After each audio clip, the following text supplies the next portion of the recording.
This is a list of the top 10 marketing musts to hit the ground running as a new agent in real estate.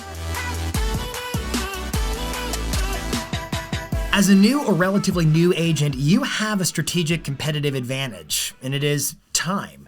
And you might be thinking, well, I'd trade that time for money. And the reality is you hopefully will trade the time for money if you focus on the right activities, because with the time you have, the work you do and the time you have will have a direct corollary in terms of what it produces for you as far as your results go. So the question is, what will you do with your time that's going to give you the highest and best return on that time in terms of growing and scaling your business?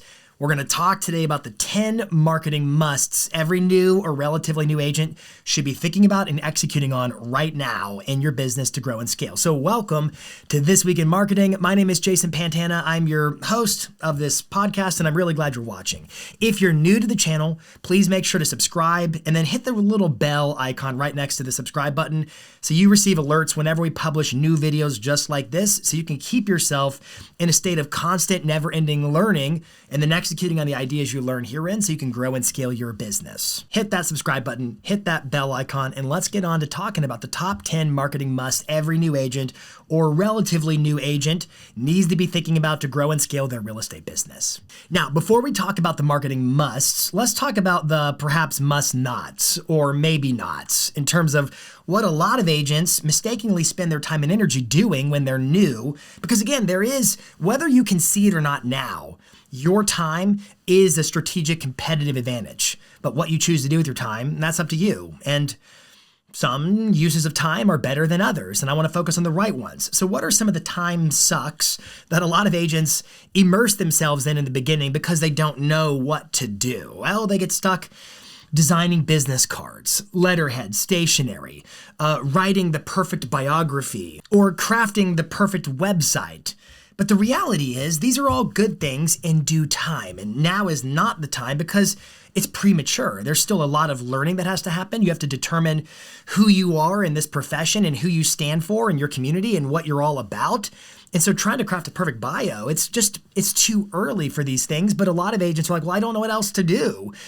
That's why you're watching and listening to this video right now, is to determine what else to do. So when you're new, here's my advice.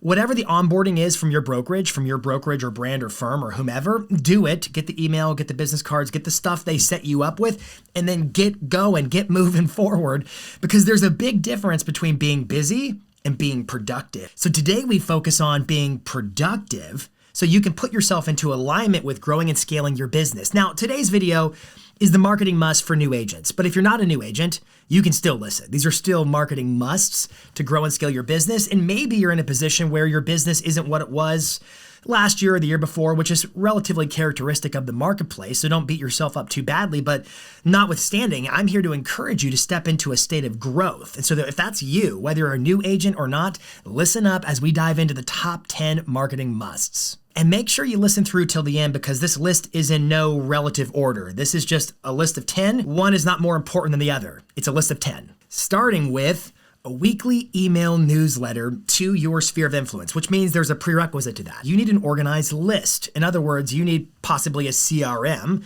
Don't get lost trying to perfect a CRM when you're new. It can just be a spreadsheet of all your contacts in the beginning.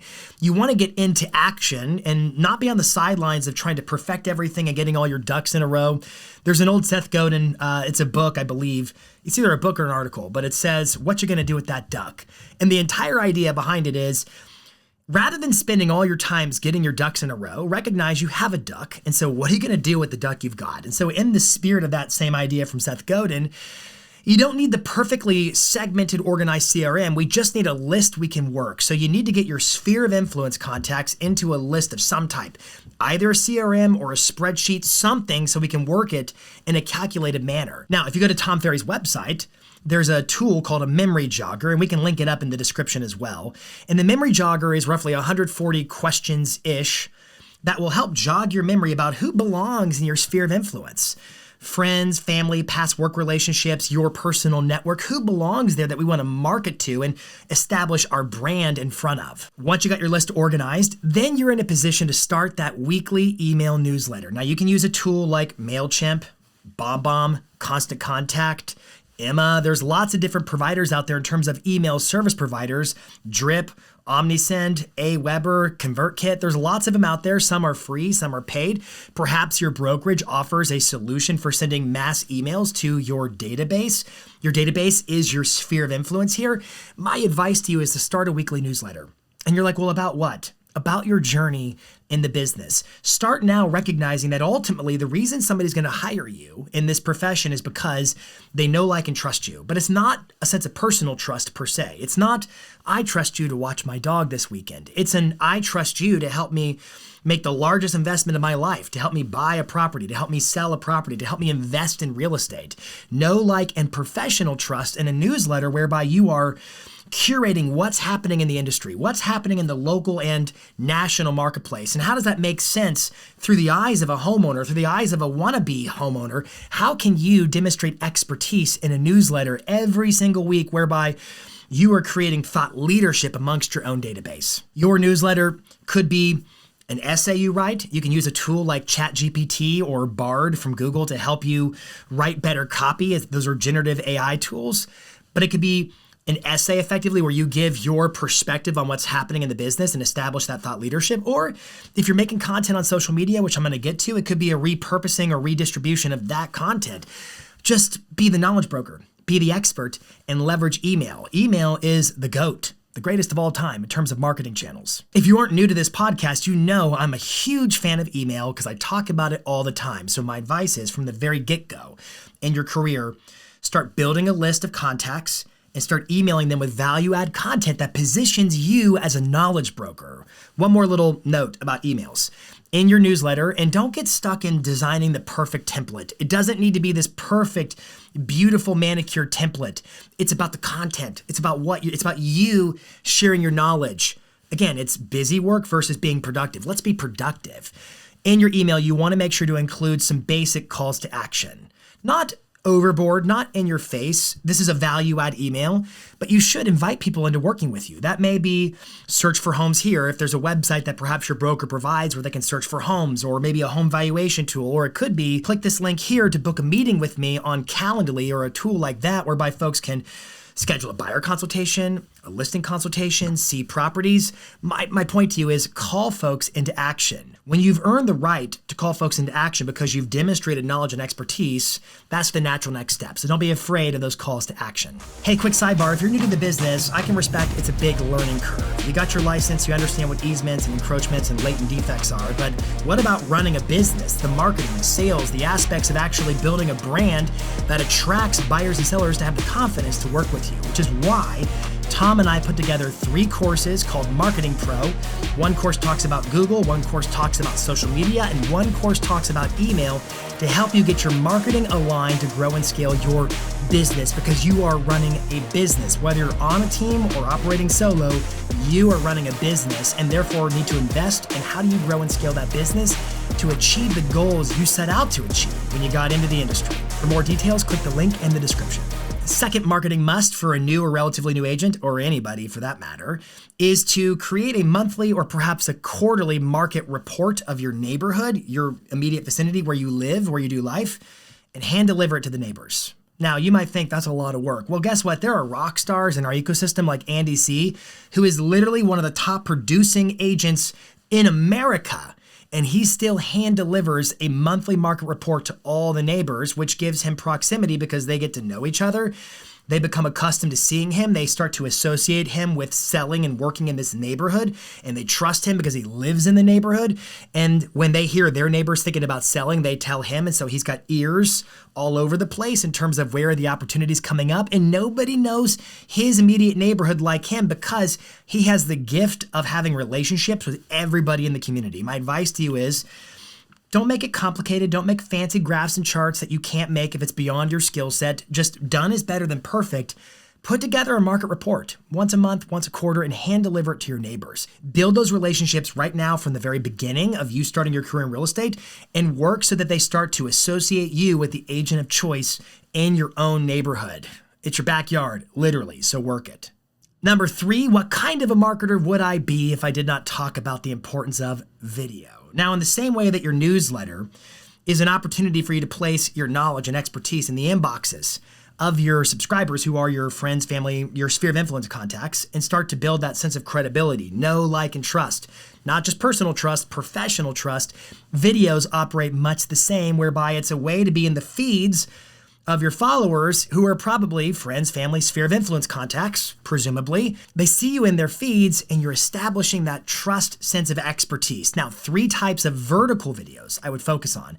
And I've covered this in prior episodes of the podcast if you want to look for those episodes on 3 vertical videos. They are, number 1, what we call talking heads. What I'm doing right now is a talking head video. I am talking to a camera and I'm demonstrating knowledge and expertise in my subject matter, and you can do the same. Now, it'd be vertical. You're probably watching on YouTube, but you could crop this and make it vertical as well. So in your talking head videos, you can talk about the market on a local level, on a national level. You can demonstrate expertise through giving advice and sharing tips and chronicling your journey of learning, and at the same time showing your path to competence and therefore your trustworthiness because you have demonstrated expertise. Talking head videos are your first of 3 vertical videos to focus on. The second is local spotlights. Shine the spotlight on your community, neighborhoods that you might want to tour and walk around. This cool new trail system. Maybe there's a new coffee shop. Literally grab your iPhone, grab your Android if you have one of those, and flip the camera around and start touring and showing off your community. Let folks know that you are immersed in the community and you know what's up and you know how people are living, so you can be a champion of helping folks achieve that lifestyle. The third type of vertical video to focus on is property tours. Now, you might think, I don't have any listings, Jason. How am I supposed to do that without listings, Jason? I'm willing to bet there are kind and benevolent agents at your office who have listings. And so you should reach out to them and ask for their express consent, because you need that, to make a video of you touring their listings for Instagram, for TikTok, for YouTube Shorts.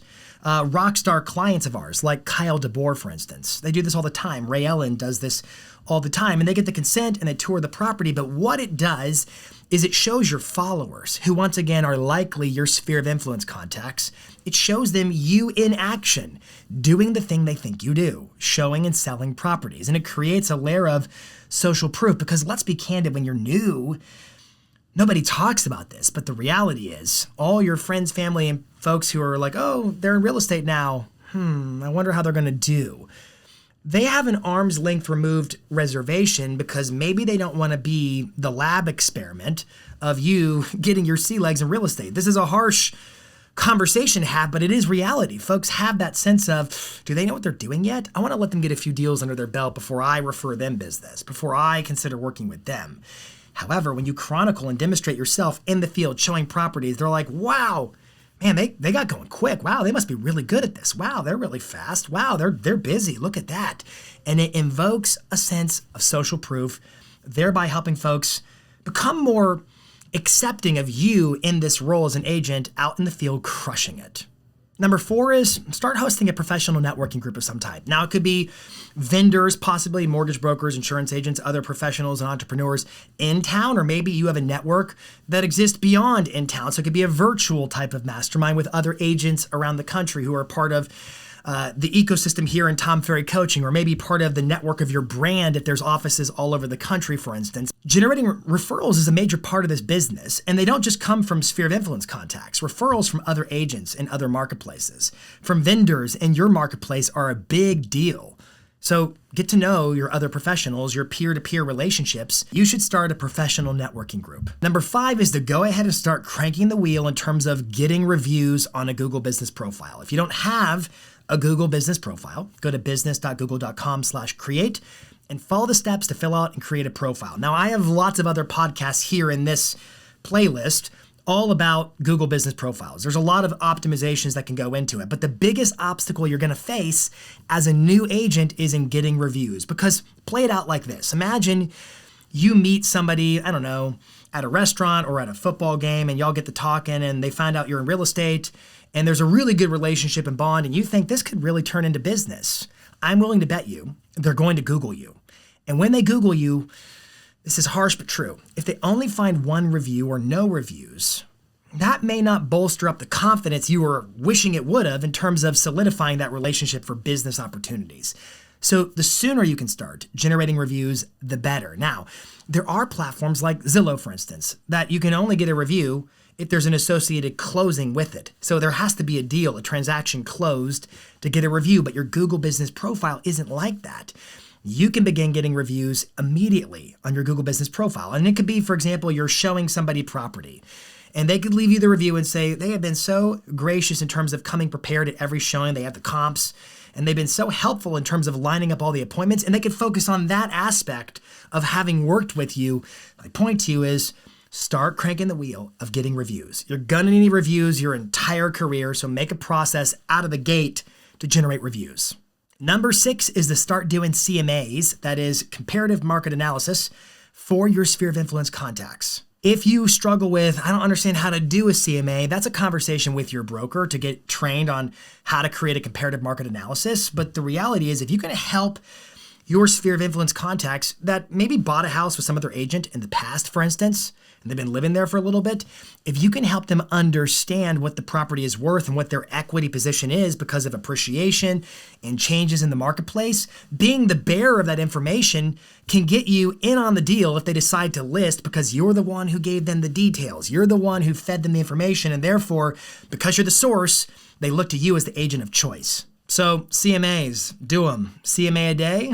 What do you say? Number 7 is to set up all your online profiles. That could include social media pages, Zillow, Realtor, profiles here, there, and everywhere, and to establish your personal brand. So in terms of your personal brand, your vibe attracts your tribe. So what's going to be your shtick? What's going to be the essence by which you're known? For example, I know a lot of agents who are like the data-driven agents. They know the numbers, the economics, and they become the go-to resource for anybody who has a similar wiring. They want to understand the numbers of the decision. I know agents who are all about the community and the lifestyle, and they're just plugged in, and they know how to get you in all the different points of access. They just know the town like the back of their hand, and they're plugged in, and that's their stickiness.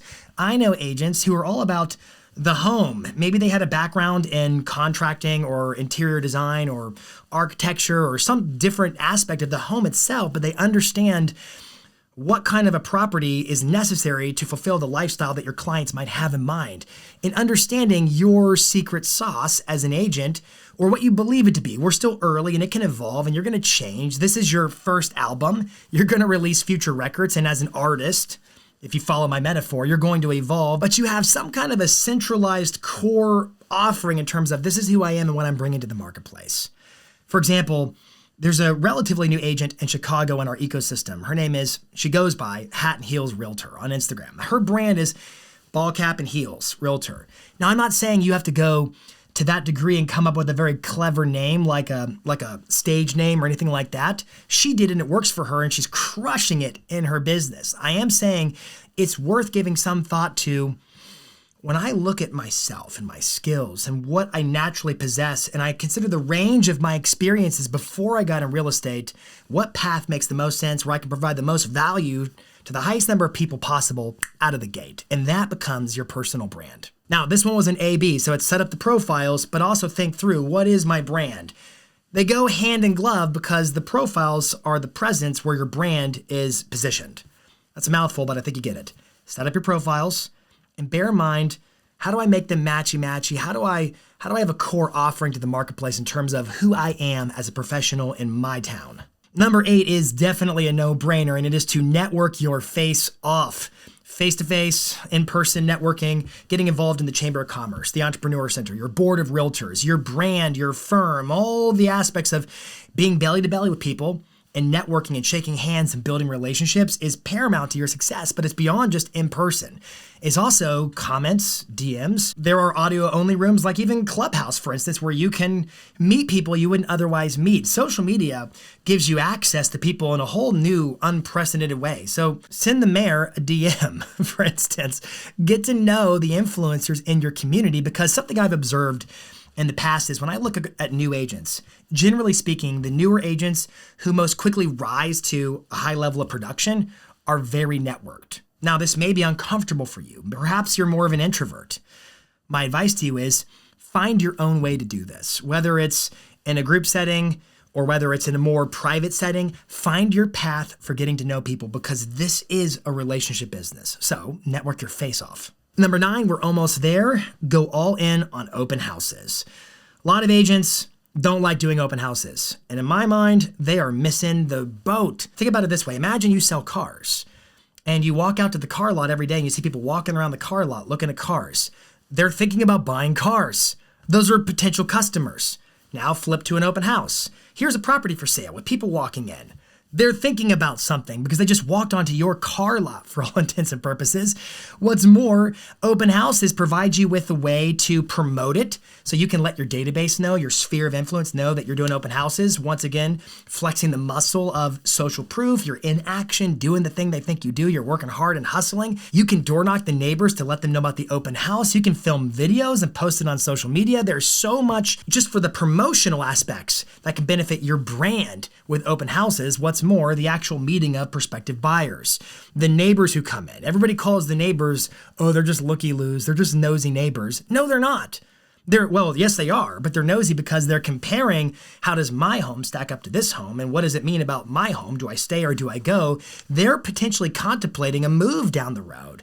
Getting to know the neighbors is a highly beneficial pursuit of open houses. My advice to you is do whatever it takes to get open houses. Ask the agents in your office if you can do an open house. Offer to pay them a referral fee if that's what it takes on any deals you get through the open house.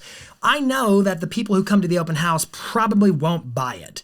Statistically speaking, it's improbable. That's not why we do open houses. We do it because it's a form of lead generation and brand awareness for you to get on the consideration set of both buyers and sellers in that area. Reach out to for sale by owners and offer to do an open house. Get on your MLS and look up all new listings in the past 7 days where the area code of the agent's phone number is out of area and the property's vacant. It means they probably just listed it and they don't live here and they probably love you to do an open house for them. And because the property's vacant, odds are the seller is not going to have an issue with an open house. My point to you is to get resourceful in terms of finding ways to generate open houses. For example, one of our Rockstar coaching clients, Dave Archuleta, we've done a podcast together.